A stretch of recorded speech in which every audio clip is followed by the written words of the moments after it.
I want you to know today was also the Yahrzeit of the Heilige Reb Noson. This is really, we have to celebrate tonight very strong because Reb Noson is really, everybody knows the holy Reb Nachman of Breslov, but Reb Nachman didn't write anything down. And the one who wrote down the Torahs was the Heilige Reb Noson. And Reb Nachman says, which is a way of saying that since Moshe Rabbeinu, there was nobody who had this pupil Yeshua, nobody had a pupil who was so given over to his master like his Talmud Reb Noson. Today is his Yahrzeit. He was absolutely, completely given to Reb Nachman.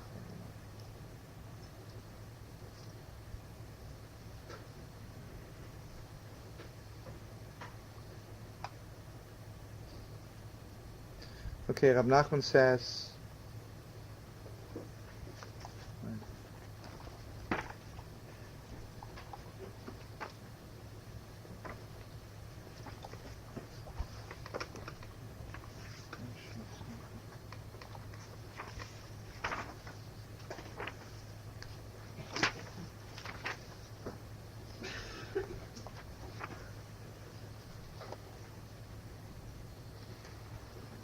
listen to this.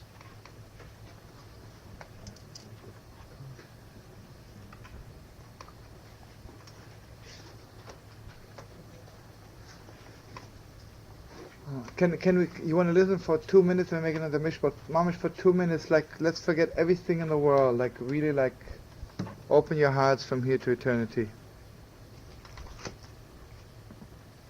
We always talk about joy, right? Simcha. Everybody knows. Just remember the word simcha, which means joy or bliss. Okay, so how do you get there? Here, God forbid, your soul is half bankrupt, your life is miserable, everything goes wrong, and suddenly someone says to you, okay, you got to be happy. How do you get there? So Reb Nachman says, Liskes le simcha ze koshe v'kovet yoyse mishal kol avodas. Reb Nachman says from Kid Yisrael. It's hard to be a Yidala, right? It's hard to fulfill all the 613 laws. It's hard to be a servant of God.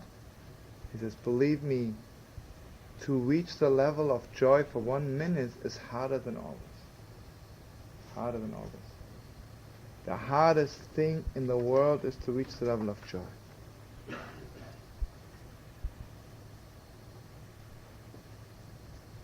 You have to know one more thing. Until you reach the level of joy, your mind isn't clear. Most of the time, not only it's not clear, whatever you think, it's most probably the opposite of that. Because your mind is not with it, your mind isn't ready to listen to you. Only when you have the level of joy, then you're free enough to think straight.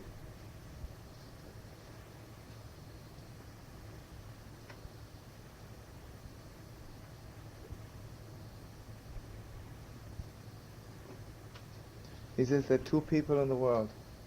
Some people, when they learn what's going on in the world, everything is wrong. When they learn about themselves, that they did everything wrong in the world, then they throw themselves into hell. They're desperate. But then there's some people, very special souls, they say, we lost everything, we have nothing to lose. At least let's be happy. We have nothing to lose anyway. You know? We're bankrupt. Yes, story. You might as well be happy. Then he says something very strong. A lot of people already reach the level of happiness, but you know what they do? They say, Rabbeinu Shloim, you know, I don't want to lose my sadness. I, God forbid, wouldn't part with my sadness, with my creepy feelings. I mean, they're too precious. But I put them in a safe, and now I'm going to be happy for a minute, but I promise you, sadness, I'll come right back to you. Which most of people do, you know. I hate to say bad things, you know. I know one person, let's say, you know, came to my wedding, was happy for 1 minute, right? The next day was the same thing, right? The same sadness, right? So what good is the whole thing, right? So Reb Nachman says, this is not the joy I'm talking about. And Reb Nachman puts it this way. Imagine he says 10 people are dancing, and there's one little man standing outside. He's too sad. He doesn't want to dance. So what do the 10 people do? They grab and they say, you better dance with us. And the same way he says it's not good enough just that you are happy. You have to take the sadness which is standing on the side and dance with the sadness. Grab the sadness and dance with it.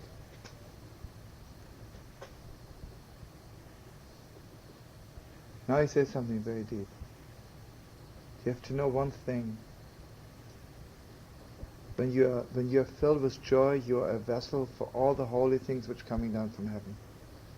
I don't know if some of you remember, we're learning from Reb Nachman so often, there's a Noam Elyon. There's a constant flow of sweetness coming down from heaven. Remember, Reb Nachman says, how come children are so sweet? Because they're just coming from heaven. They're still in touch with this holy flow of sweetness.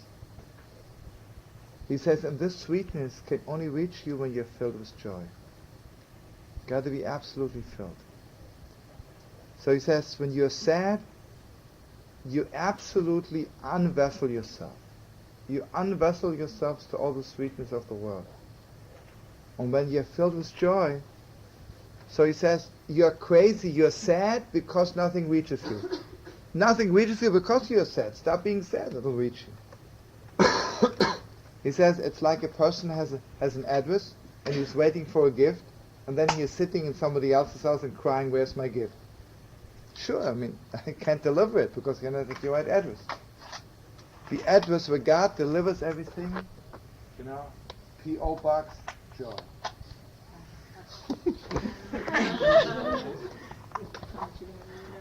What? That's the answer. How you purify your heart? How? That's all there is to it. Yeah. Yeah.